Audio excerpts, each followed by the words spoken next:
أعوذ بالله من الشيطان الرجيم.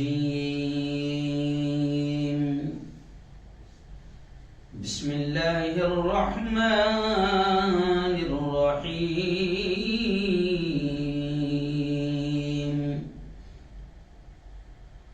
سبحان الذي أسرى بعبده ليلا من المسجد الحرام إلى المسجد الأقصى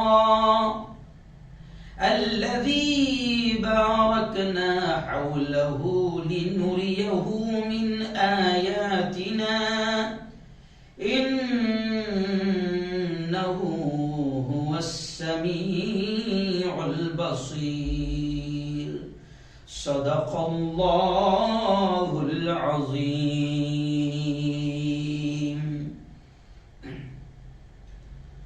بہت ہی قابل صد احترام میرے نوجوان دوستوں، بزرگوں، ساتھیوں اور اپنے اپنے گھروں میں بیٹھ کر میری باتوں کو سن رہی میری پردہ نشین ماؤں اور بہنوں، آج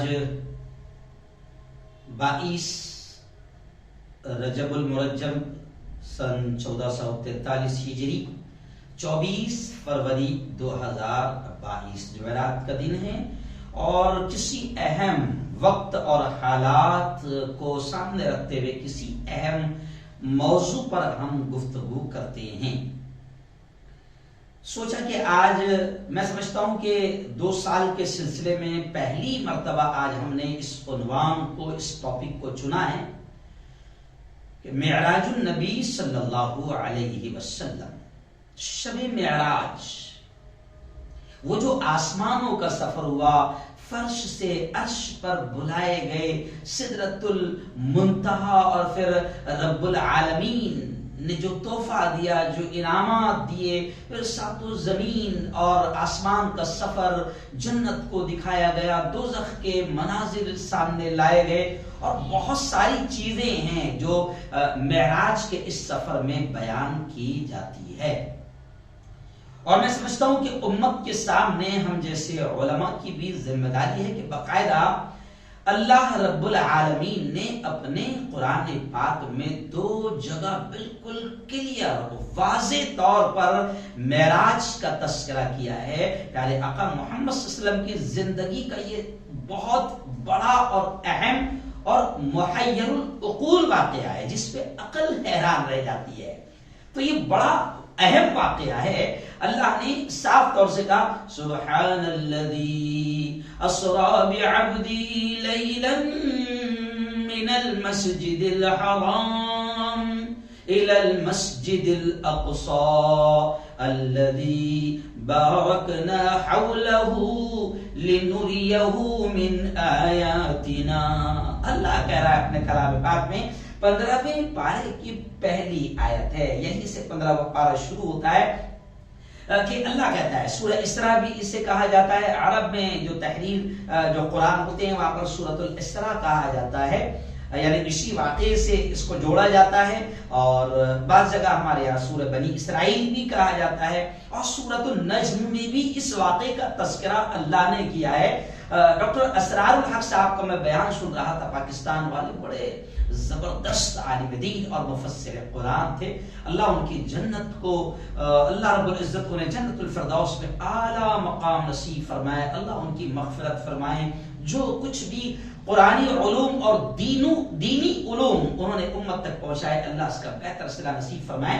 تو میں جب ان کی ایک تقریر سن رہا تھا شب معراج کے تعلق سے، تو بڑے پیارے انداز میں، بڑے مدلل انداز میں انہوں نے احادیث اور روایات کو سامنے رکھتے ہوئے اور قرآن مقدس کی ان دونوں آیتوں کو سامنے رکھتے ہوئے کہا کہ یہ واقعہ اللہ نے خود ذکر کیا ہے، اور اگر اس واقعے کا اگر کوئی انکار کرے تو کفر ہوگا، یعنی معراج کے واقعے کا انکار کرنے والا کافر ہوگا۔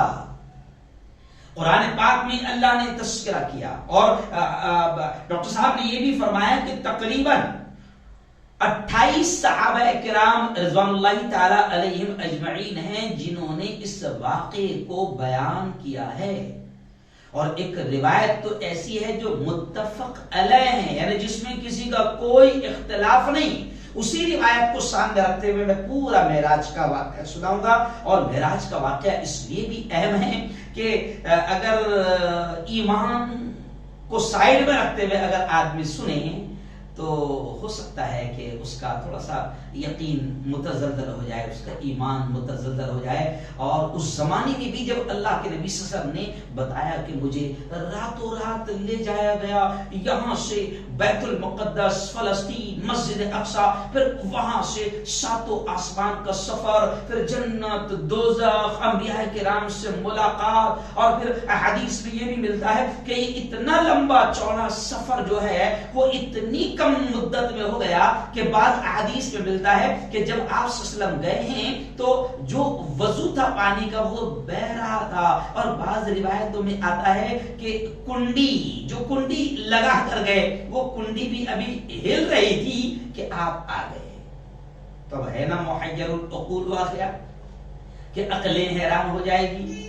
یہی وجہ ہے کہ اس زمانے میں بھی کافروں نے ماننے سے انکار کر دیا تھا، اس زمانے میں بھی۔ اور اس وقت جب نبی کریم صلی اللہ علیہ وسلم نے اس واقعے کو بیان کیا تو جناب گویا کہ پورے مکہ میں ایک زلزلہ آ گیا، اور کافر تو بڑے خوش ہونے لگے کہ اوہو اب تو ہمیں اچھا چانس مل گیا محمد کو بدنام کرنے کا، اب تو ہم بالکل کہہ سکتے ہیں اور لوگ بھی ہماری بات مان لیں گے کہ ہے نا، نعوذ باللہ، اللہ معاف کریں، کہ کافر کہتے تھے اب تو سب لوگ مان لیں گے کہ ہے نا، ہم کہتے تھے نا کہ محمد مجنون ہے، پاگل ہے، دیکھو اب تو بہکی بہکی باتیں بھی کرنے لگا ہے۔ لیکن یہی واقعہ تھا کہ جب کافر حضرت ابوبکر صدیق رضی اللہ تعالی عنہ کے پاس پہنچے، جی ہاں، اور حضرت ابوبکر صدیق سے کہا وہ ابوبکر معلوم پڑا کچھ؟ ابھی محمد سے یہ ہم سن کر آئے، محمد تو اب عجیب باتیں کہہ رہا ہے۔ محمد کہہ رہا ہے کہ میں راتوں رات وہ فلسطین گیا، بیت المقدس گیا، اور وہاں سے آسمان کا سفر، اور پھر یہ اور وہ۔ تو حضرت ابوبکر صدیق رضی اللہ تعالیٰ عنہ نے ایک جملہ کہا، کیا یہ باتیں محمد کہہ رہے ہیں؟ کیا یہ باتیں محمد کہہ رہے ہیں؟ تو انہوں نے کہا ہاں محمد کہہ رہے۔ تو ایک جھٹکے میں حضرت ابوبکر، جو ایمان، ایک جھٹکے میں حضرت ابوبکر نے کہا کہ اگر وہ کہہ رہے ہیں، محمد کہہ رہے ہیں، تو یہ باتیں 100% صحیح ہے۔ تبھی سے آپ کو صدیق کا لقب ملا۔ جی ہاں، اس واقعے کو کافروں کے سامنے حضرت ابوبکر نے تصدیق کیا، سچا کہا کہ اگر نبی کہہ رہے ہیں، محمد کہہ رہے ہیں، تو یہ واقعہ بالکل 100% صحیح ہے۔ تو خیر اس زمانے میں بھی بڑا وبال ہوا تھا، اور کچھ لوگوں نے ماننے سے انکار کر دیا تھا، اور ابھی بھی کچھ ایسے ہیں پڑھے لکھے جاہل، ابو جہل کی، یوں سمجھیے کہ اب میں تھوڑا سا سخت کہتا ہوں تو برا لگتا ہے، لیکن سخت نہیں کہوں گا، کہ ابو جہل کی جو جہالت والے جو ابو جہل کو ابا مانتے ہیں، وہ ابھی بھی ایسے ہیں جو بالکل صاف طور سے معراج کے واقعے کا انکار ہی کر دیتے ہیں۔ معراج کے واقعے کا انکار کرنا کفر ہے۔ جی ہاں، ہم اتنا ضرور کہتے ہیں، ابھی بہت اہم باتیں سناؤں گا، لیکن تھوڑی سی پہلے سے بیک گراؤنڈ میں آپ کو بتا رہا ہوں کہ ہاں ہم اتنا ضرور کہتے ہیں کہ بھائی معراج کا واقعہ ہوا ہے، کیا کیا ہوا ہے یہ بتاؤں گا، لیکن معراج کے نام پر وہ رات بھر جاگنا اور عبادتیں کرنا اور نفل پڑھنا، پھر پہلی رکعت میں یہ، دوسری رکعت میں یہ، اور پھر یہ کرنا وہ کرنا، جی ہاں یہ سب ثابت نہیں ہے۔ بالکل جو فیکٹ اور حقیقی بات ہے، سچی بات ہے کہ احادیث سے معراج کی رات کی کوئی عبادت ثابت نہیں ہے، بلکہ حقیقت یہ بھی ہے کہ کنفرم بھی نہیں ہے۔ ہاں اتنا کہا جاتا ہے کہ رجب کی 27ویں شب تھی۔ جی ہاں، ڈاکٹر اسرار صاحب نے بھی، پاکستان والوں نے یہ کہا کہ معراج کا واقعہ احادیث اور روایات کو سامنے رکھتے ہوئے یہ پتہ چلتا ہے کہ جب آپ صلی اللہ علیہ وسلم کی عمر 52 سال کی ہوئی، یعنی حضور کی عمر جب 52 سال کی تھی جب یہ واقعہ ہوا، یعنی ہجرت، مدینہ ہجرت کرنے سے لگ بھگ 1.5 سال پہلے کا یہ واقعہ بتایا جاتا ہے۔ ڈاکٹر صاحب کہتے ہیں کہ ماہ رجب کی 27ویں شب کو یہ معراج کا پورا سفر، یہ واقعہ پیش آیا، جس کو ہم معراج کے نام سے یا شب معراج کے نام سے جانتے ہیں۔ اور بعض علماء نے تفسیر بھی لکھی ہے کہ اللہ نے یہ واقعہ کیوں ہوا، اس لیے کہ نبی کریم صلی اللہ علیہ وسلم کو ہجرت سے پہلے، جب آپ جانتے ہیں کہ 40 سال کی عمر میں جب نبوت کا اعلان اللہ کے نبی نے کر دیا اور جب توحید کا پیغام دیا تو اتنا لوگوں نے ستایا، اتنا ستایا کہ وہ ساری تکلیفیں آپ کے سامنے آتی ہیں۔ اگر وہ بیان کرنے جاؤ تو پھر یہ واقعہ پورا بیان نہیں ہو پائے گا۔ جب بہت زیادہ تکلیفیں بڑھ گئی تو اللہ نے اپنے محبوب کو، اپنے یار کو تسلی دینا، ڈھارس دینا، تسلی دینے کے لیے اللہ نے پھر ایک عظیم تحفہ دیا کہ اللہ نے اپنے محبوب کو آسمانوں پر بلایا، اور پھر باقاعدہ اللہ نے بلایا۔ علماء کہتے ہیں کہ نبی کریم صلی اللہ علیہ وسلم گئے نہیں ہیں بلکہ اللہ نے بلایا۔ اس لیے قرآن میں الفاظ ہے سبحان الذی اسری، کہ پاک ہے وہ ذات جو راتوں رات لے گئی اپنے بندے کو مسجد حرام سے مسجد اقصی۔ تو اللہ نے بلایا، گویا کہ یہ اس واقعے سے، معراج کے واقعے سے نبی کریم صلی اللہ علیہ وسلم کو ایک حوصلہ ملا، ایک ہمت ملی، ایک ڈھارس ملی۔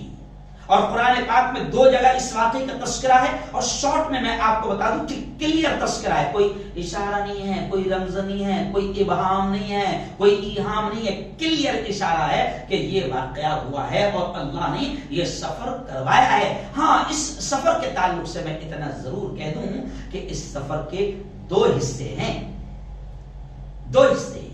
ایک تو زمینی سفر ہے جو مسجد حرام سے مسجد اقصی تک کا ہے، یہ زمینی سفر، اور دوسرا آسمانی سفر کہ مسجد اقصی سے پھر وہ جو آسمانوں کی بلندی پر لے کر گئے اور پھر وہ سارے پہلا آسمان، دوسرا آسمان، وہ ساری چیزیں۔ تو اس سفر کے 2 حصے ہیں، چنانچہ قرآن مجید میں 2 جگہوں پر اس کو بیان کیا گیا ہے۔ 15ویں پارے کی بھی پہلی آیت ہے جس میں زمینی سفر کا سبحان الذی اسری سے تذکرہ کیا گیا ہے، اور دوسرا جو ہے سورہ نجم میں بھی آیت ہے جس میں باقاعدہ آسمانی سفر کا تذکرہ کیا گیا ہے۔ تو آئیے اب تھوڑا سا ساری چیزیں سامنے رکھ کر واقعہ ہلکا سا سن لیتے ہیں، کیونکہ تفصیلات بہت ساری ہے۔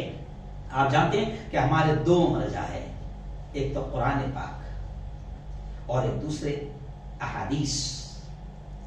ہم جو بات رکھیں گے انہی کو سامنے رکھتے ہوئے رکھیں گے۔ احادیث میں بھی آپ جانتے ہیں کہ بہت سارے احادیث میں باقاعدہ سند ہوتی ہے، مضبوط حدیث، متفق علیہ، حدیث کی پوری کوالٹی ہوتی ہے جو پورا ایک علم ہے۔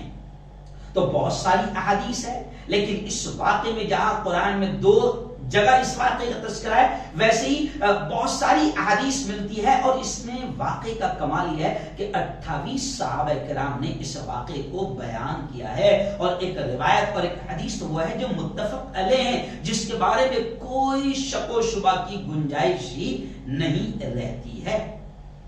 جی ہاں، تو یہ جو معراج کا واقعہ ہے، نبی کریم صلی اللہ علیہ وسلم کو بلایا گیا، اور اللہ نے جب بلایا جاتا ہے نا تو پورا انتظام کیا جاتا ہے۔ تو اللہ نے باقاعدہ سواری بھی بھیجی اور باقاعدہ خادم بھی بھیجا، حضرت جبرائیل کی شکل میں وہ سواری لے کر آئے، اور پھر واقعہ اس طریقے سے شروع ہوتا ہے۔ خود نبی کریم صلی اللہ علیہ وسلم، حضرت انس بن مالک کہتے ہیں، حضرت سعسع سے بھی روایت ہے کہ وہ کہتے ہیں کہ یہ واقعہ خود اللہ کے نبی صلی اللہ علیہ وسلم نے، معراج کا یہ پورا واقعہ خود آپ نے ہمیں سنایا۔ تو آپ صلی اللہ علیہ وسلم نے کہا کہ میں حتیم میں لیٹا ہوا تھا، اور بعض روایتوں میں آتا ہے کہ میں اپنی چچا زاد بہن ام ہانی کے یہاں لیٹا ہوا تھا کہ جبرائیل آئے، اچانک ایک آنے والا آیا، آگے جبرائیل کا تذکرہ کر دیا گیا، یعنی جبرائیل آئے اور پھر وہ مجھے حتیم لے گئے، اور پھر اس کے بعد میں یہ واقعہ شروع ہوتا ہے۔ پیارے آقا صلی اللہ علیہ وسلم نے کہا کہ مجھے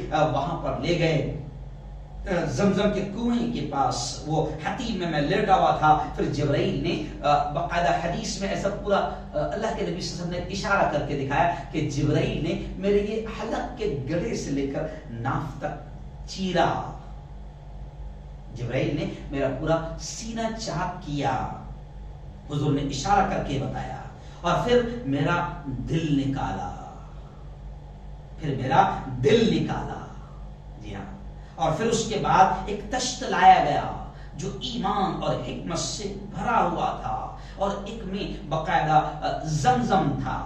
پیارے آقا صلی اللہ علیہ وسلم کہتے ہیں کہ میرے دل جو نکالا گیا، میں دیکھ رہا ہوں میری آنکھوں سے کہ میرا دل نکالا جبرائیل نے، اور پھر میرے دل کو باقاعدہ پوری طریقے سے زمزم سے دھویا، پھر وہ جو نور اور حکمت جو ایک پیالے میں ایک تشت میں لائی تھی اس کو پورا میرے دل میں انڈیل دیا، اور پھر اس کے بعد دل کو جگہ پر رکھ دیا اور سینہ سی دیا۔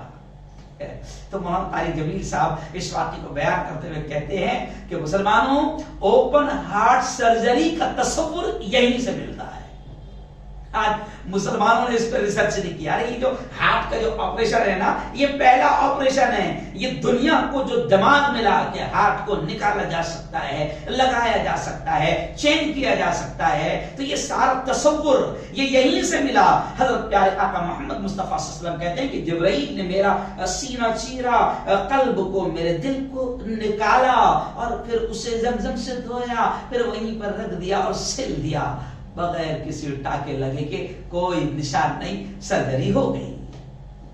تو میں نے لکھا ہے کہ اب جو سفر ہونے والا تھا وہ محیر العقول تھا، اس لیے اللہ نے جب بلایا ہے تو پوری تیاری کے ساتھ میرا بھائی مہمان جیسا رہے گا، اور جہاں بلائے جا رہے ہیں اس کے اعتبار سے انتظام کیا جاتا ہے۔ تو مہمان بھی محبوب خدا، امام الانبیاء، سید الانبیاء، نبیوں کے سردار، نبیوں کے امام، محبوب رب العالمین کے تھے، تب اسی اعتبار سے انتظام کیا گیا، اور خادم کے طور پر فرشتوں کے سردار جبرائیل کو بھیجا گیا، اور پھر سواری بھیجی گئی۔ اب آگے پورا سفر شروع ہوتا ہے۔ پیارے آقا صلی اللہ علیہ وسلم کہتے ہیں کہ پھر اس کے بعد میں ایک سواری لائی گئی۔ اللہ کے حبیب نے فرمایا کہ وہ سواری خچر سے چھوٹی تھی اور گدھے سے وہ تھوڑا بڑا تھا۔ وہ جو سواری لائی گئی وہ خچر سے چھوٹی، خچر آپ جانتے ہیں گھوڑے کی طرح دکھتا ہے، تو خچر سے چھوٹی اور گدھے سے تھوڑی بڑی وہ سواری تھی، جس کا نام براق ہے۔ تو براق لفظ برق، برق کے معنی ہوتے ہیں عربی میں بجلی، بجلی، براق تو بجلی سے بھی زیادہ تیز رفتار۔ پیارے آقا صلی اللہ علیہ وسلم کہتے ہیں کہ وہ جو سواری تھی وہ اتنی تیز رفتار تھی کہ جہاں میری نگاہ پڑتی تھی وہاں اس کا قدم پڑتا تھا۔ اللہ ہے، وہ رب العالمین ہے، وہ انتظام کرے گا۔ ڈاکٹر اسرار کہتے ہیں کہ یوں سمجھیے کہ زمانہ تھم گیا تھا، وقت رک گیا تھا، اور سب اللہ کی قدرت ہے، اور اللہ چاہے اذا اراد شیئا ان یقول له کن فیکون، اس کی شان ہے، وہ جو چاہتا ہے کر سکتا ہے۔ اس لیے جو پاگل جاہل رہتے ہیں، یا کچھ ایسے ہیں کہ جن کو اس واقعے پر بھروسہ نہیں آتا، تو وہ پھر ابو جہل کی لسٹ میں آ جائیں گے۔ جنہوں نے نہیں مانا تھا وہ ابو بکر صدیق کی لسٹ میں نہیں آئیں گے، ماننے والوں میں نہیں آئیں گے، صحابہ میں نہیں آئیں گے۔ تو قرآن نے اس کا تذکرہ کیا، خود نبی نے اپنی زبان سے اس واقعے کا تذکرہ کیا۔ تو خیر آئیے میں آپ کو بتا دوں، کیا پیارے آقا کہتے ہیں کہ براق پر مجھے سوار کیا گیا، تو براق تھوڑا بدکا، تو جبرائیل نے کہا سن، آج تک اتنی عظیم شخصیت تجھ پر کبھی سوار نہیں ہوئی تھی، آج جو شخصیت سوار ہو رہی ہے یہ امام الانبیاء کی شخصیت ہے، یہ خاتم النبیین محمد مصطفیٰ ہے۔ آج تک اتنی بڑی کوئی عظیم شخصیت تجھ پر سوار نہیں ہوئی تھی۔ پھر آپ صلی اللہ علیہ وسلم کہتے ہیں کہ میں بیٹھا، اس سواری پر مجھے سوار کیا گیا، اور پھر سفر شروع ہوا۔ جی ہاں، سفر شروع ہوا۔ اب پیارے آقا صلی اللہ علیہ وسلم کہتے ہیں کہ مجھے لے جایا گیا۔ تو کچھ واقعات ایسے ہیں جس کے بارے میں یہ نہیں کہا جا سکتا کہ سفر کے پہلے جاتے وقت دیکھا آپ نے یا آتے وقت دیکھا، لیکن کچھ کہا جاتا ہے کہ پیارے آقا صلی اللہ علیہ وسلم کو جب میں حضرت مولانا طارق جمیل صاحب کی باتیں سن رہا تھا تو مولانا طارق جمیل صاحب کہتے ہیں کہ جب جا رہے تھے تو بہت ساری چیزیں اس وقت بھی آپ نے دیکھی۔ تو پہلی مرتبہ جب براق رکا، آپ صلی اللہ علیہ وسلم نے وہاں 2 رکعت نماز پڑھی، پھر جبرائیل سے پوچھے یہ جگہ کون سی ہے، تو آپ صلی اللہ علیہ وسلم کو بتائی گئی کہ یہ جگہ وہ ہے جہاں آپ ہجرت کریں گے، یعنی مدینہ منورہ اس سفر ہی میں دکھا دیا گیا۔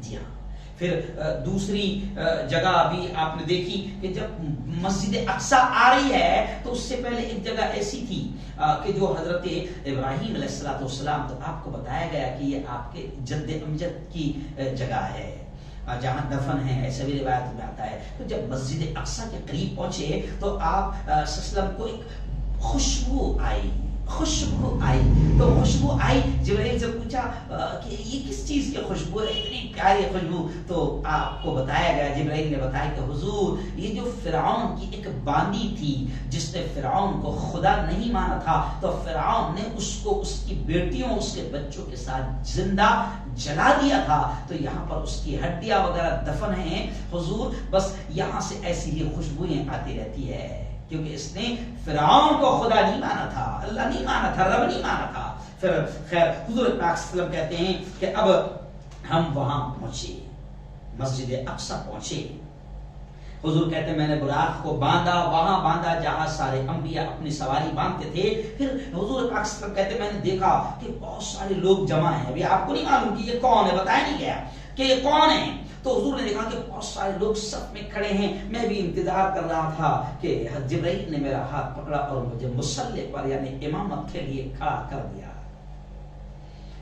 حضور کہتے ہیں میں نے نماز پڑھائی اور پھر سفر پہ جانے سے پہلے مجھے بتایا گیا کہ محمد مصطفیٰ صلی اللہ علیہ وسلم یہ تمام انبیاء تھے، یہ تمام انبیاء تھے۔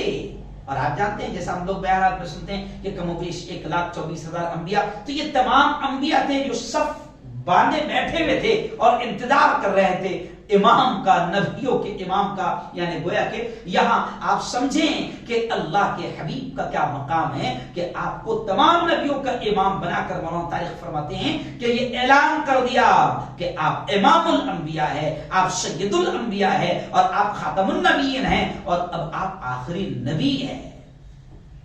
تو مقام یہاں پر بھی پتہ چلا۔ اب پیارے آقا محمد صلی اللہ علیہ وسلم کہتے ہیں کہ یہاں سے ہمارا سفر شروع ہوا آسمانوں کا۔ جی ہاں، اب ہم پہلے آسمان پر پہنچے، کیونکہ میں زیادہ تفصیل سے سنا نہیں سکتا۔ پہلے آسمان پر پہنچے تو پہلے آسمان پر دستک دی گئی، اندر سے جواب، اندر سے آواز آئی کون ہے؟ جبرائیل نے کہا میں جبرائیل ہوں۔ پھر اندر سے سوال ہوا آپ کے ساتھ کون ہے؟ کہا کہ یہ محمد ہے، یہ محمد ہے۔ پھر سوال ہوا کہ کیا بلایا گیا ہے؟ تو کہا کہ ہاں بلایا گیا ہے، بلایا گیا ہے۔ یہاں پر ایک قانون دیکھیں آپ، حالانکہ ایسا نہیں کہ وہ فرشتے جو آسمانوں کے نہیں جانتے ہوگے، سب جانتے ہیں، لیکن قانون قانون ہے۔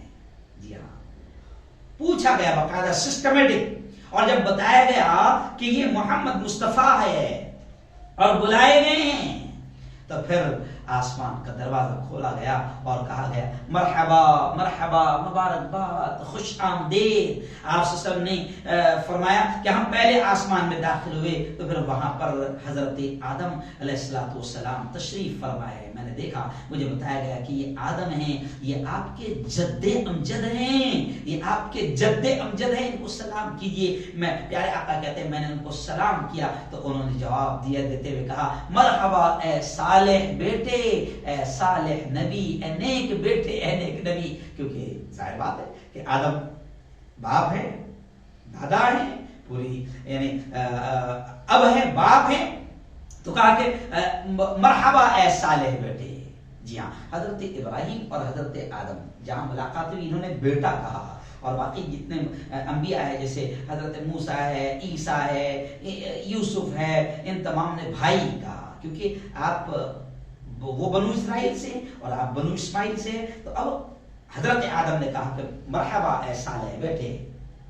پھر پیارے آقا صلی اللہ علیہ وسلم کہتے ہیں کہ مجھے دوسرے آسمان پر ہم لوگ گئے، پھر وہاں پر بھی وہی سوال اور جواب ہوا۔ تو پیارے آقا کہتے ہیں کہ دوسرے آسمان پر میں نے دو شخصیتوں کو دیکھا، مجھے بتایا گیا کہ یہ حضرت یحییٰ ہے اور حضرت عیسیٰ ہے، خالہ زاد بھائی ہیں۔ پھر وہی سلام دعا ہوئی جو پہلے آسمان پر ہوئی تھی، سلام دعا ہوئی، انہوں نے کہا کہ مرحبا اے صالح بھائی، اے صالح نبی۔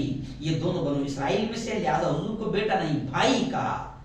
جی پھر پیارے آقا کہتے ہیں ہم تیسرے آسمان پر گئے تو وہاں دیکھا کہ خوبصورت شخصیت ہے، مجھے بتایا گیا کہ یہ حضرت یوسف ہے، حضرت یوسف ہے. انہوں نے بھی کہا مرحبا اے صالح بھائی, سلام دعا ہوئی. پھر آگے بڑھے, چوتھے آسمان پر گئے, وہاں دیکھا تو مجھے بتایا گیا کہ وہ جو وہاں موجود ہے وہ حضرت ادریس علیہ السلام ہیں. پھر انہوں نے بھی بھائی کر کے مرحبا کہا. پھر پانچویں آسمان پر تو پتا چلا کہ وہاں پر جو شخصیت ہے مجھے بتایا گیا کہ وہ حضرت ہارون علیہ السلام ہیں. پھر چھٹے آسمان پر گئے تو وہاں پر بھی ملاقات ہوئی تو مجھے بتایا گیا کہ حضرت موسیٰ علیہ السلام ہیں.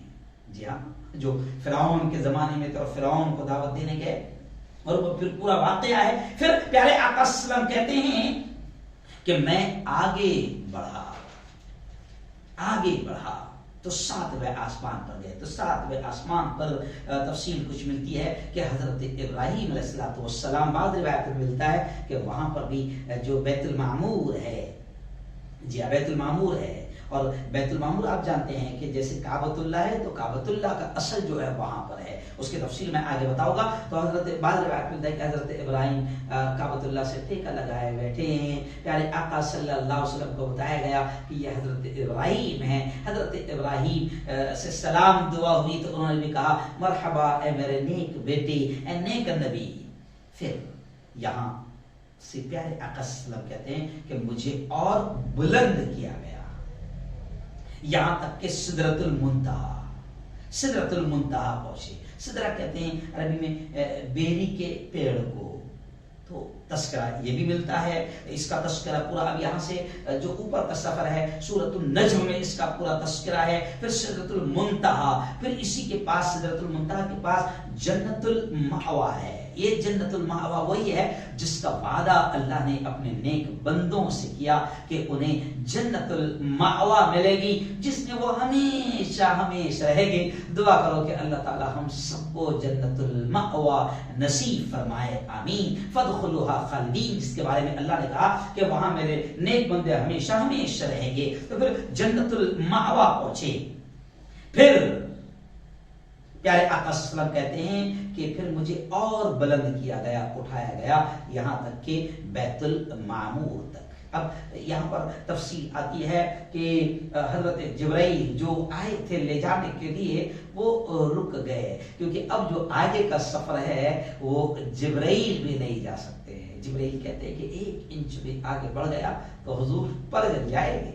اب وہ ظاہر بات ہے کہ جب نبی کریم صلی اللہ علیہ وسلم کو وہاں تک لے جایا جا رہا ہے, اور پھر باقاعدہ قرآن کی آیت بھی کہتی ہے, احادیث کا خلاصہ بھی کہتا ہے کہ اتنے قریب ہو گئے کہ قاب قوسین, جیسے وہ جو کمان ہوتی ہے, تیر کمان ہوتی ہے تو کیسے آس پاس دونوں سرے ہوتے ہیں, اتنے قریب ہو گئے. اور پھر وہ جو بات چیت, تحفہ, تحائف جو دیے گئے ہیں اس کا بھی میں آگے تذکرہ کروں گا. تو خیر پیارے آقا صلی اللہ علیہ وسلم کہتے ہیں کہ پھر بیت المعمور تک میں پہنچا. یہ 7ویں آسمان پر خانہ کعبہ کا, جو زمین پر خانہ کعبہ ہے, بیت اللہ کعبہ ہے, یہ اس کا اصل اللہ کا گھر ہے بیت المعمور, جس کا سایہ ہے دنیا میں خانہ کعبہ. اس کے بارے میں آتا ہے کہ 70,000 فرشتے اس کا طواف داخل ہوتے ہیں ایک وقت میں اور اس کا طواف کرتے ہیں. اور روایت میں آتا ہے کہ وہ 70,000 فرشتے جو ایک مرتبہ گئے اور طواف کر کے باہر آ گئے, پھر کبھی قیامت تک ان کا نمبر نہیں آنے والا. تو علماء کہتے ہیں اس سے اندازہ لگاؤ کہ اللہ کے فرشتے کتنے ہیں. جی ہاں, فرشتے کتنے ہیں. پھر پیارے آقا صلی اللہ علیہ وسلم کہتے ہیں کہ پھر میرے سامنے 3 برتن لائے گئے, ایک میں دودھ, ایک میں شہد, ایک میں شراب. تو میں نے دودھ والا برتن اٹھا لیا تو جبرائیل نے کہا کہ یہ اصل فطرت ہے, شہد بھی ہے, شراب بھی ہے, دودھ بھی ہے. پیارے آقا صلی اللہ علیہ وسلم نے دودھ والا برتن اٹھا لیا تو جبرائیل نے کہا کہ یہ اصل فطرت ہے. یہاں پر ایک جملہ میرے ذہن میں آتا ہے کہ امت کو بھی یہ پیغام جاتا ہے کہ آپ کے سامنے شراب بھی آئے گی, حالات بھی ایسا ہے کہ شراب بھی آپ کو پیش کی جائے گی. اب آپ کو اللہ نے نبی کا امتی بنایا ہے تو آپ کی فطرت یہ ہونی چاہیے کہ آپ شراب کو کبھی نہیں سلیکٹ کریں گے, کبھی آپ نشے کو نہیں چنیں گے. نبی کا امتی نشہ خور نہیں ہو سکتا, نشہ کرنے والا نہیں ہو سکتا ہے. خیر 3 چیزیں حضور کو یہاں عطا کی گئی. اب یہاں پر جو گفتگو ہوئی وہ پورا ایک لمبا چوڑا واقعہ ہے، لیکن قرآن کہتا ہے کہ بہت قریب ہو گئے، یہاں تک کہ قلم کے چلنے کی آواز آ رہی تھی. یعنی آپ سمجھیں کہ کتنا قرب اللہ نے اپنے محبوب کو نصیب کیا. اب یہاں پر ڈاکٹر اسرار صاحب فرماتے ہیں کہ یہاں پر 3 تحفے دیے گئے، جس میں پہلا تحفہ تھا 50 نمازیں. اس لیے علماء اپنے بیانات میں کہتے ہیں کہ نماز ایک ایسا قیمتی تحفہ ہے جو اللہ نے زمین پر نہیں دیا. زمین پر بہت سارے آرڈر آئے، زکوٰۃ کا حکم زمین پر آیا، حج کا حکم زمین پر آیا، صدقہ خیرات کا حکم زمین پر آیا، بہت ساری عبادتوں کا جو آرڈر ہے وہ سب زمین پر آئے ہیں. لیکن نماز کا جو حکم ہے تو اسے تحفہ کہا جاتا ہے، اللہ کا قیمتی تحفہ. اور اللہ نے آسمان پر جب بلایا اور جو تحفہ دیا اس میں سب سے پہلا تو وہ تھا نماز کا. اسی لیے پیارے آقا صلی اللہ علیہ وسلم نے کہا الصلاۃ معراج المؤمنین، کہ نماز مومنین کی معراج ہے، نماز مومنین کی معراج ہے. یعنی اگر کوئی ایمان والا نماز کو ادا کرے گا تو اللہ اس کو بھی بلندیاں نصیب کرے گا. جی ہاں، لیکن اس کا مطلب ایسے بولے چالے نہیں کر رہا کہ میں بہت سالوں سے نماز پڑھتے آ رہا ہوں، جب سے بالغ ہوا کبھی نماز چھوٹی نہیں، تکبیر نہیں چھوٹی اور کبھی فرض نماز نہیں چھوٹی، تو اس کا مطلب وہی معراج آپ کو بھی ہو گئی. ایسی کرتے، کیونکہ بعض وقت لوگ بیٹھ جاتے ہیں اور باقاعدہ زمین پر ایسے بھی لوگ ہیں جو جھوٹے نبی ہونے کا دعویٰ کر لیتے ہیں ایسے. تو خیر، نماز یہیں پر آسمانوں میں بلا کر 50 نمازوں کا تحفہ دیا گیا. اور پھر وہ واقعہ ملتا ہے کہ جب واپس آ رہے تھے تو حضرت موسیٰ علیہ السلام نے پوچھا محمد کیا ملا ہے؟ بات چیت ہوئی، کیا ملا ہے؟ یہ وہی موسیٰ ہے کہ جن سے اللہ نے بات کی تو وہاں نہیں بلایا. حضرت موسیٰ کے بارے میں آتا ہے کہ موسیٰ زمین پر تھے، زمین پر بات چیت ہوتی تھی. جی ہاں، لیکن میرے نبی کو اللہ نے آسمانوں میں بلایا، قریب کیا، اتنا قریب کہ قلم کے چلنے کی بھی آواز آ رہی تھی. اور وہاں جو بات چیت ہوئی اور پھر اس پر جو تحفہ دیا کہ محمد جاؤ گے، امت کہے گی، امت پوچھے گی کیا لائے ہو، تو کہہ دینا اللہ نے بڑا قیمتی تحفہ دیا ہے. اس لیے میں کبھی کبھی کہتا ہوں کہ نماز جو ہے وہ اللہ کا قیمتی تحفہ ہے. جی ہاں، اس کی ناقدری یعنی یوں سمجھیے کہ آپ کیا کر رہے ہیں. جیسے ابھی دیکھیں آپ، میرے روم میں بھی ایسے ایوارڈ لگے ہوئے ہیں، اور جن لوگوں کو کچھ ایوارڈ ملتے ہیں، کچھ تحفے ملتے ہیں، تو ایسا لوگ سجا کر رکھتے ہیں، کانچ پہ سجا کر رکھتے ہیں تاکہ آنے والوں کو پتہ چلے بھائی بہت قیمتی آدمی ہے، بڑے بڑے ایوارڈ ملے ہیں، بڑے بڑے تحفے ملے ہیں، گورنمنٹ نے بھی دیا ہے، اور یہ بھی ملا ایوارڈ، اور پدم بھوشن بھی ملا ہے، یہ بھی ملا ہے. تو سجا کر رکھتے ہیں، اس کی ناقدری نہیں کرتے ہیں. کیوں؟ عزت سے رکھتے ہیں، سمان. تو ایسی بعض علماء کی بڑے پیارے الفاظ ہے کہ ایسے ہی ایمان والوں سے کہا جا رہا ہے کہ یہ اللہ کا تحفہ ہے نماز، جو آسمانوں پر بلا کر دیا گیا ہے اسپیشلی. تو اب 50 نمازیں دی گئی، لیکن پھر واقعہ ملتا ہے کہ جب واپس آ رہے تھے تو حضرت موسیٰ سے ملاقات ہوئی. حضرت موسیٰ نے کہا کہ بھئی کیا ملا ہے؟ تو حضور پاک صلی اللہ علیہ وسلم نے کہا کہ 50 نمازیں اللہ نے تحفے میں دی ہے. تو حضرت موسیٰ نے کہا کہ آپ کی، مجھے میری قوم کا تجربہ ہے، محمد آپ کی امت یہ تحمل نہیں کر پائیں گی، یہ کر نہیں پائے گی، جاؤ کم کرا کے لاؤ. جی ہاں، کم کرا کے لاؤ. تو پھر وہ واقعہ ہے کہ پیارے آقا صلی اللہ علیہ وسلم پھر گئے، 10 نمازیں کم ہوئی. پھر موسیٰ نے کہا نہیں، جاؤ واپس جاؤ. پھر گئے، پھر 10 نمازیں کم، پھر واپس آئے، 30 بچی. پھر موسیٰ نے کہا نہیں، جاؤ. آج 5 نمازیں نہیں پڑھ رہے، تو 50 نمازیں اگر ہوتی تو کیا حال ہوتا؟ ادھر مسجد سے نکلا، گھر کو آیا، وضو کرا، پھر گیا، گھر کو آیا، وضو کرا، پھر گیا. تو 50 نمازیں.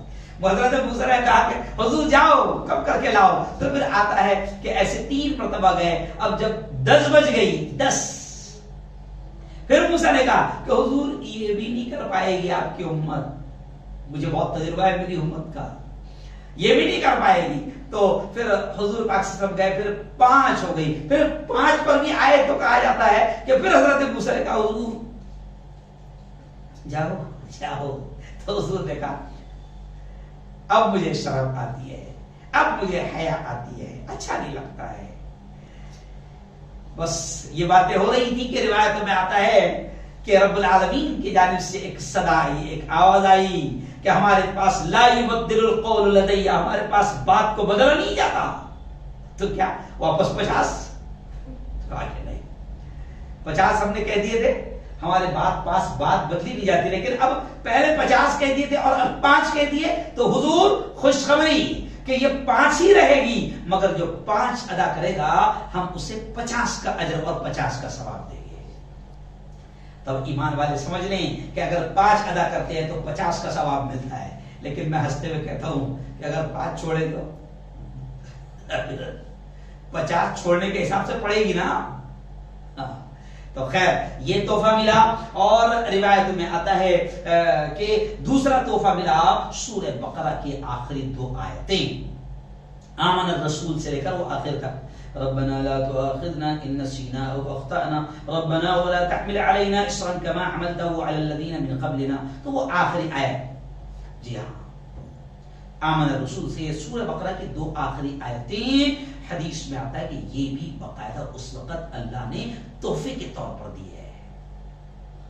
اس کو میں اس لیے اتنا خاص طور سے بیان کر رہا ہوں کہ اہل ایمان ان آیتوں کی تلاوت کیا کریں، جی ہاں۔ اور تیسرا تحفہ ڈاکٹر اسرار صاحب کہتے ہیں کہ بطور تحفہ آپ صلی اللہ علیہ وسلم سے کہا گیا کہ آپ کی امت کے گناہ کبیرہ بھی بغیر توبہ کے معاف ہو سکیں گے، جی ہاں تحفہ ہے بہت بڑا۔ تو اگر آدمی دل کے دل میں، اسی لیے کہتے ہیں نا کہ امت محمدی کو ہاتھ اٹھا کر توبہ رونے گڑ گڑانے کی ضرورت بھی نہیں، بلکہ احادیث میں آتا ہے کہ اگر امت محمدی کے کسی فرد سے کوئی گناہ ہوا اور اس گناہ کو اس پر ندامت، اس گناہ پر اس کو ندامت اور شرمندگی کا احساس بھی ہو گیا تو اللہ اس کے گناہ کو معاف کر دے گے۔ لیکن بہت ساری روایتوں میں آتا ہے کہ باقاعدہ بہت بڑے گناہ جو ہے وہ بغیر توبہ کے اللہ معاف نہیں کرے گا۔ تو خیر یہ خصوصی تحفے ہیں جو حضور کریم صلی اللہ علیہ وسلم لے کر آئے ہیں، اس لیے کہا جاتا ہے کہ نماز سب سے قیمتی تحفہ ہے، الصلاۃ معراج المؤمنین دیا۔ تو یہ جو متفق علیہ روایت ہے اس میں یہ پورا تذکرہ ہے، اور بہت ساری روایتیں، حضرت مولانا طارق جمیل کہتے ہیں کہ بہت ساری روایتیں ہیں جن میں کچھ چیزیں امت کے لیے سبق کے طور پر ملتی ہیں، اور آج ہم یہ واقعہ بھی اس لیے بیان کر رہے ہیں کیونکہ بعض لوگ بڑے سختی کرتے ہیں، بعض تو جاہل وہ معراج کا ہی انکار کر دیتے ہیں کہ معراج کا انکار کرنے والا تو کافر ہے، اور بعض جاہل وہ ہیں جو معراج کے نام پر دھوم سے رات مناتے ہیں۔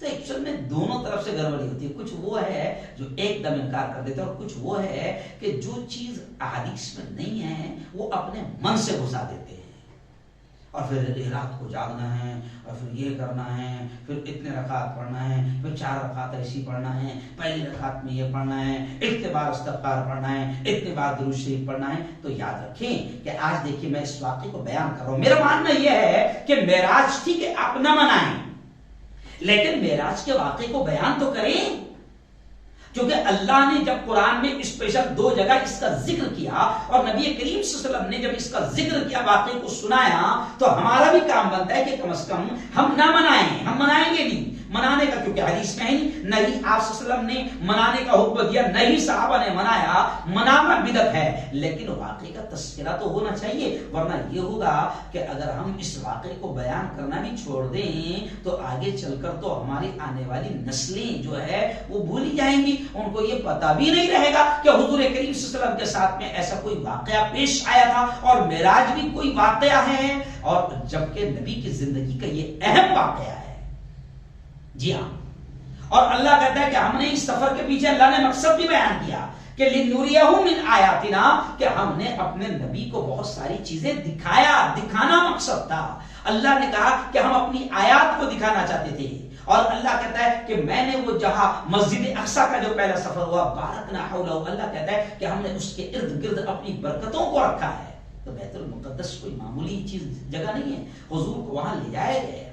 اب وہاں سے آنے کے بعد میں اب دیکھیے، خیر اب پہلے میں ایک بیان کر دوں کہ بہت ساری روایت میں ملتا ہے کہ بہت ساری چیزیں آپ صلی اللہ علیہ وسلم کو راستے میں دکھائی گئی، اور اس میں بھی ہمارے لیے سبق ہے۔ تو سبق کے طور پر میں آپ کو سنا رہا ہوں تاکہ پتہ چلے، جنت کا نظارہ بھی آپ کے سامنے پیش کیا گیا۔ اور پھر وہ آپ دیکھتے ہیں کہ آپ نے دیکھا کہ میرے آگے آگے جنت میں، میرے آگے آگے کسی کے چلنے کی آواز آ رہی ہے، کسی کے ٹاپوں کی آواز آ رہی ہے۔ پتہ چلا، کچھ بتایا گیا کہ یہ آپ کا خادم، آپ کا غلام بلال ہے۔ تو ایسے بہت سارے واقعات ہیں، لیکن کچھ عذابات، کچھ خوفناک منظر بھی آپ کو راستے میں دکھائے گئے۔ اس میں ہم لوگوں کے لیے سبق ہے۔ ہم اس کو سننے سے پہلے اگر یہ گناہ ہم کر رہے ہوں گے تو ہم کو رک جانا چاہیے۔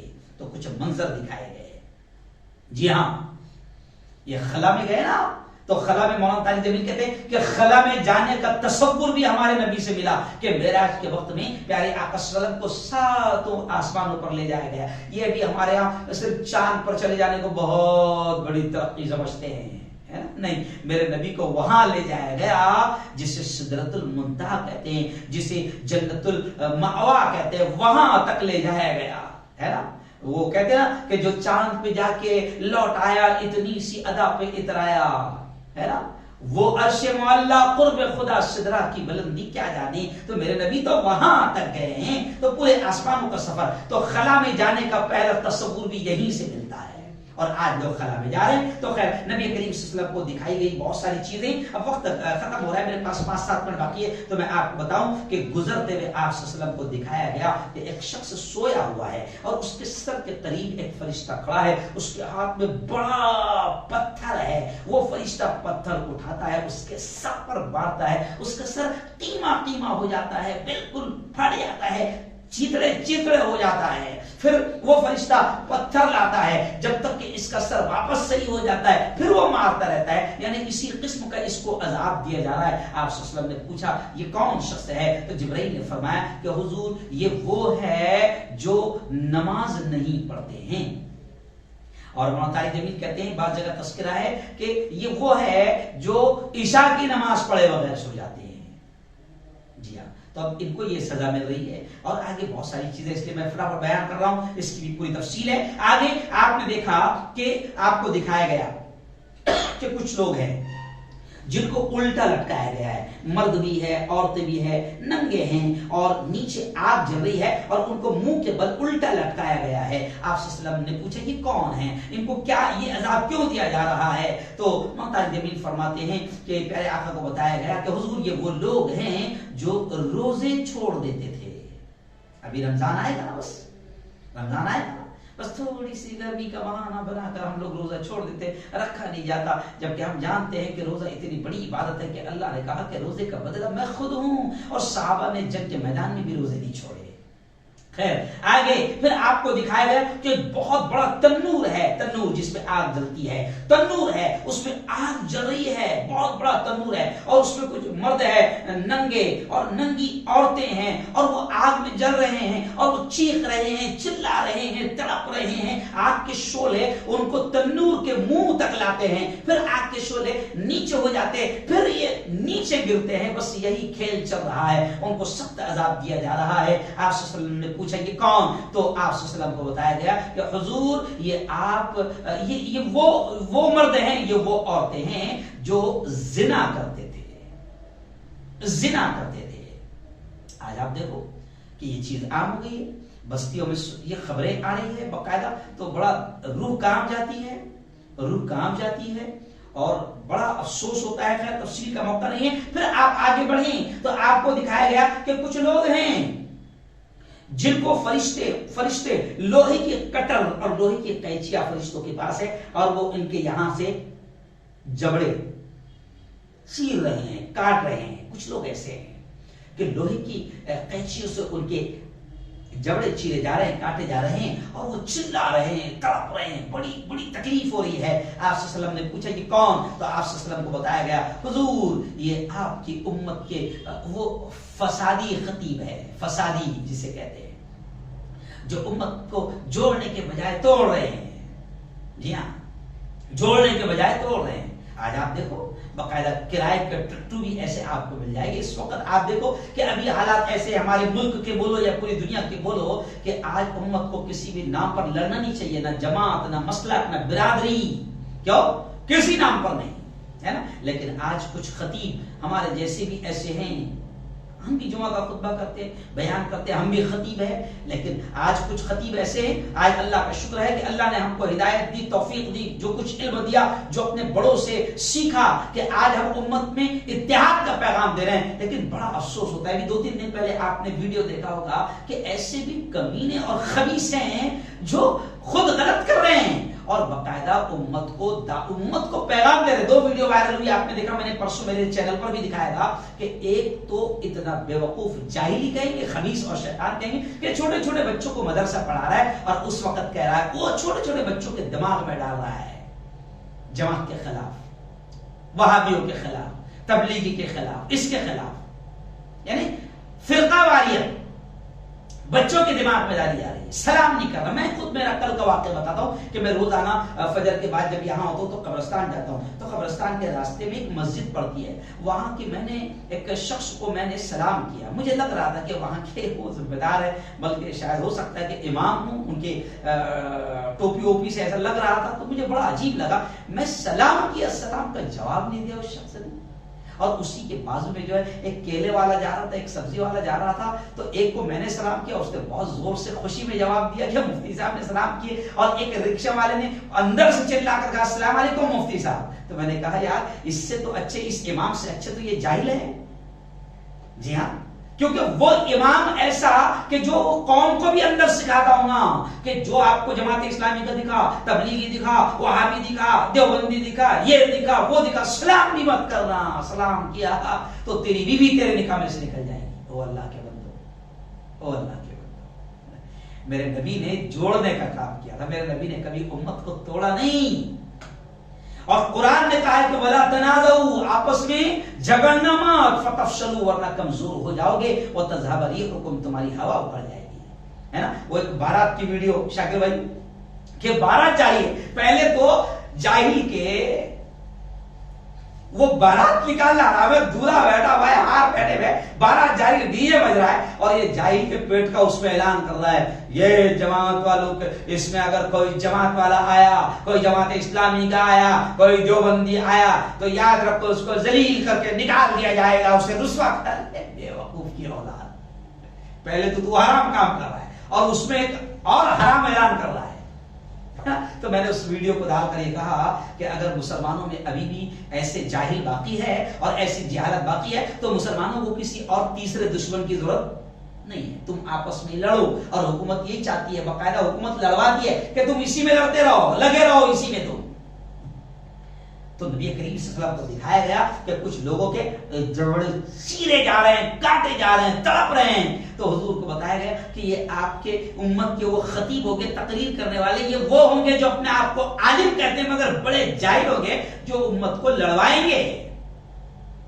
خیر آگے آئیے، اب مجھے ختم کرنا ہے، اس کے آگے آئیے۔ پھر آگے آپ نے دیکھا کہ کچھ لوگ ہیں جن کے سامنے بہت عمدہ قسم کا کھانا ہے، بہترین کھانا ہے، اور بازو میں سڑا ہوا مرا ہوا جانور پڑا ہوا ہے، بدبودار بدبو اٹھ رہی ہے، مگر یہ لوگ اچھا کھانا چھوڑ کر سڑا ہوا گوشت کھا رہے ہیں۔ جی ہاں، تو حضور نے پوچھا یہ کون، یہ عذاب کس وجہ سے دیا جا رہا ہے؟ تو آپ کو بتایا گیا کہ حضور یہ غیبت کرنے والے ہیں۔ ہاں ہاں، عورتیں بھی میرے بیان کو سن لیں، جیسا قرآن نے کہا نا کہ غیبت کرنے والا اپنے مردار بھائی کا، سگے مردار بھائی کا گوشت کھاتا ہے، تو ایسے یہاں پر دکھایا گیا کہ عمدہ کھانا سامنے رکھا ہوا ہے گوشت، مگر یہ سڑے ہوئے جانور کا، مرے ہوئے بدبودار گوشت کو کھا رہے ہیں، تو حضور کو بتایا گیا کہ یہ حضور یہ غیبت کرنے والوں کی سزا ہے۔ پھر آگے آپ نے دیکھا کہ ایک آدمی ہے، انگارے کھا رہا ہے، انگارے خود کھا رہا ہے اور تڑپ رہا ہے، چیخ رہا ہے۔ ظاہر بات ہے کہ اگر انگار کسی کے منہ میں ڈال دی جائے تو وہ کتنا تڑپے گا، تو حضور کو دکھایا گیا کہ خود انگارے کھا رہا ہے اور چیخ رہا ہے، تڑپ رہا ہے، چلا رہا ہے۔ آپ پوچھا یہ کون؟ تو آپ کو بتایا گیا کہ حضور یہ حرام کھانے والے لوگ ہیں، ان کو یہ سزا دی جائے گی، جو یتیم کا مال کھا لیتے ہیں، بہن کا حق کھا لیتے ہیں، بھائیوں کا حق مار لیتے ہیں، سود کھاتے ہیں، بیاج کھاتے ہیں، سب حرام کھانے والے لوگ ہیں جن کو یہ عذاب دیا جا رہا ہے۔ پھر آگے آپ چلے، پھر آگے آپ نے دیکھا کہ ایک آدمی ہے، اس کا پیٹ بہت بڑا ہے، کچھ لوگ ہیں ان کے پیٹ بہت بڑا ہے، گنبد کی طرح پیٹ بہت بڑا ہے، اور اندر بڑے بڑے اژدھے ان کے پیٹ میں ہیں، اور وہ اندر ہی ان کو ڈس رہے ہیں، اور وہ یہ تڑپ رہے ہیں کیونکہ ان کو تکلیف ہو رہی ہے، تڑپ رہے ہیں۔ حضور نے پوچھا کہ یہ کن لوگوں کو عذاب دیا جا رہا ہے؟ تو آپ صلی اللہ علیہ وسلم کو بتایا گیا کہ حضور یہ سود خور ہیں، جسے ہم اپنی زبان میں بیاج خاورے کہتے ہیں، اور آج امت میں سودی کاروبار بھی عام ہو گیا ہے، سود پر دینا اور سود پر لینا عام ہو گیا ہے، سود کو کچھ نہیں سمجھ رہے، جبکہ قرآن نے کہا ہے اللہ البیع وحرم الربا، اللہ کہتا ہے کہ میں نے تجارت کو، کاروبار کو، بزنس کو تمہارے لیے حلال کر دیا، وحرم الربا، اور ہم نے تمہارے لیے ربا کو، سود کو حرام کر دیا ہے۔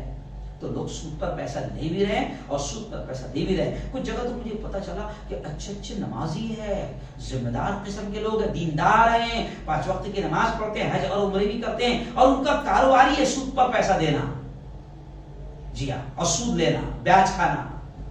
تو یہ خوفناک مناظر ہے۔ خیر آگے چل کے پھر حضور کو دکھایا گیا کہ منظر حضور نے دیکھا کہ کچھ لوگ ہیں جن کا آدھا دھڑ انسان کی طرح ہے، اور اوپر کا چہرہ، جو اوپر کا دھڑ بالکل خوفناک جانور اور سور کی طرح ہے۔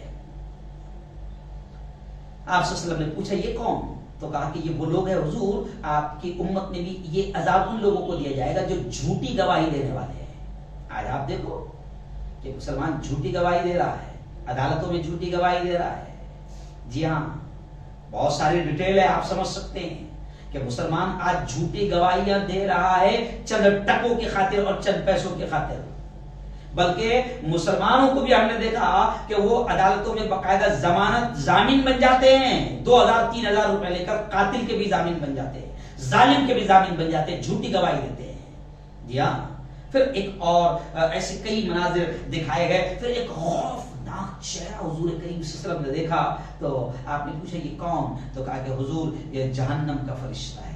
ظاہر بات ہے کہ جہنم کا جب وہ فرشتہ ہے اور وہاں کا ذمہ دار ہے تو اس کا چہرہ بھی ویسا ہوگا۔ پھر آپ صلی اللہ علیہ وسلم کو جنت کا نظارہ کروایا گیا تو جنت کا بھی خوشنما چہرہ ایک نظر آیا، تو حضور کو بتایا گیا کہ حضور یہ جنت کا فرشتہ ہے۔ تو خیر یہ سارے واقعات ہے جو معراج کے سفر میں آپ صلی اللہ علیہ وسلم کو، اب یہ بھی ہے کہ یہ کچھ جو واقعات میں نے آخر میں بیان کیا اس کے بارے میں یہ نہیں کہہ سکتے کہ یہ جاتے جاتے منظر دکھائے گئے یا آتے آتے منظر دکھائے گئے، لیکن بعض احادیث میں یہ سارے واقعات ملتے ہیں، اور ہو سکتا ہے کہ ہم ساری چیزوں کا تذکرہ کر بھی نہیں سکتے ہیں، لیکن اس کے پیچھے جب اللہ نے کہا کہ ہم نے خود اپنے نبی کو یہ سفر اس لیے کروایا کہ لِنُرِيَهُ مِنْ آیاتنا، کہ ہم اپنے محبوب کو اپنی نشانیاں دکھا دیں۔ یہ نشانیاں ہیں، یہ ایک بہت اہم سفر ہے، اور اس کا انکار کرنے والا کافر ہے، اس کا انکار کرنے والا کافر ہے۔ اور آخر میں اب یہ جملہ سن لو کہ بالکل میں صاف طور سے یہ کہتا ہوں، جو بھی اللہ نے مجھے علم دیا ہے اور یہ ساری چیزوں کو پڑھ کر، کہ بعض لوگ اس کو کہتے ہیں یہ خواب کا سفر ہے، یہ جسمانی باڈی کا سفر نہیں ہوا تھا۔ تو خیر اب وقت میرا ختم ہو گیا، میں آپ کو صرف آخری جملہ کہوں گا کہ یہ سفر آپ صلی اللہ علیہ وسلم کا جسمانی تھا، جسم کے ساتھ، وجود کے ساتھ آپ لے جائے گئے، اور آپ کی عقلیں اگر کام نہیں کر رہی ہے تو وہ آپ کی عقل کی کمی ہے۔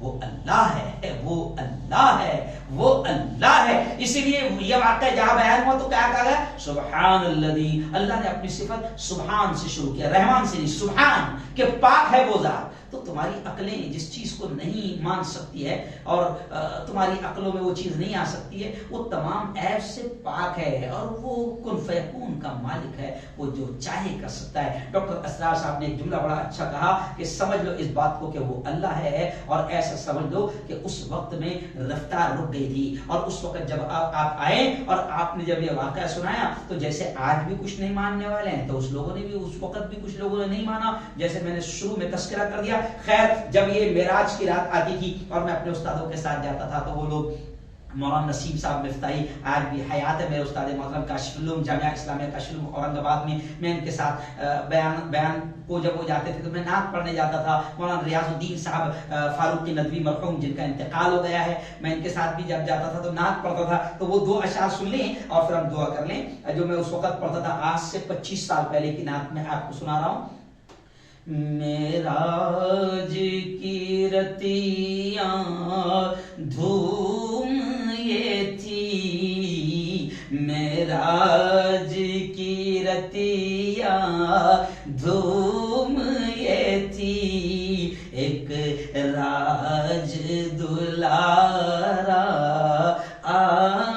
آوت ہے، یعنی آسمانوں میں بھی دھوم تھی۔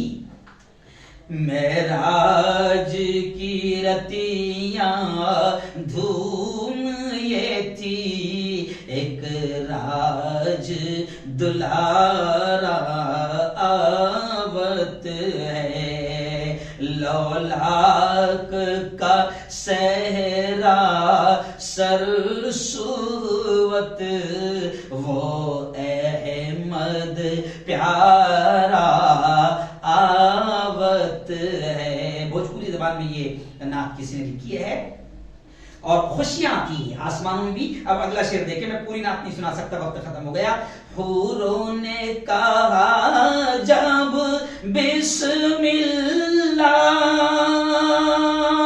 غلمان نے پکارا الا اللہ، غلمان نے پکارا الا اللہ، خود رب نے کہا ماشاء اللہ، خود رب نے کہا ماشاء اللہ، محبوب ہمارا آوت ہے۔